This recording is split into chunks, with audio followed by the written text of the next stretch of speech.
Hello, my name is Jerry McSparron, and today's date is August the 11th of 2023.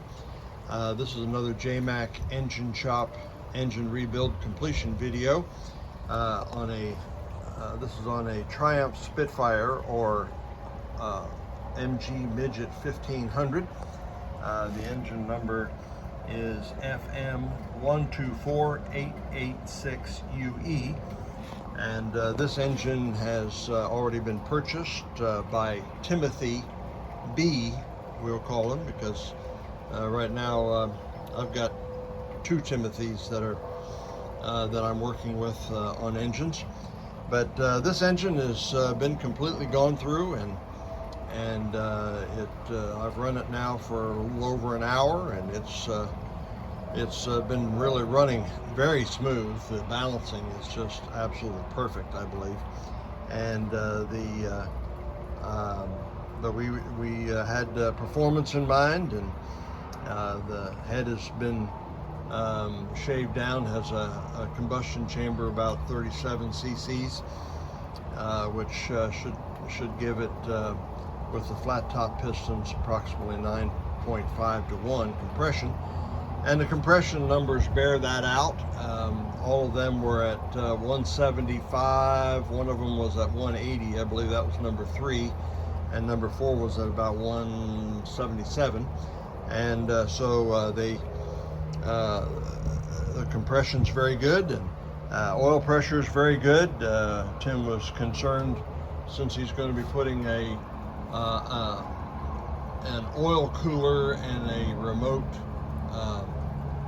oil filter on it, that it would have enough oil pressure. I don't believe that'll be a problem. It's running about 80 pounds on startup, and if I were him, I would just we'll just leave it there, even though that's just a hair high, as long as he doesn't develop any leaks. Right now there is none, and that's always a good thing. So it's been completely gone through. The crank has been turned, and it's got brand new fresh bearings, and the flywheel has been cleaned up, and it's got a dual timing chain and dual springs, and it's got a little larger valve, so it'll intake a little bit better in a 270 cam. So this engine should be a real runner for him. He had me put a distributor on it, electronic distributor that he sent, and I'll have to talk to you a little bit about it, Tim, but it's the weights inside mess with the RPM, and getting the timing set has been a little bit interesting. So I have it set really at about the best place that you can do it as it is, and I didn't want to fool with it because it's not my distributor, and I didn't sell it to you. So I'll let, if you decide you don't like that, you can tell them there's a problem and you can change it out or whatever. I don't know, but we'll talk about that later.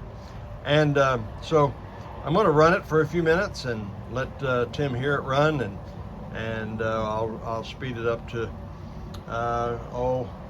get 2,500, 3,000 RPMs for a minute or so, and let you hear it run. That sound you hear is, of course, the fuel pump, and make sure the fuel is on. It is, and it doesn't have a muffler, so it'll be a little noisy.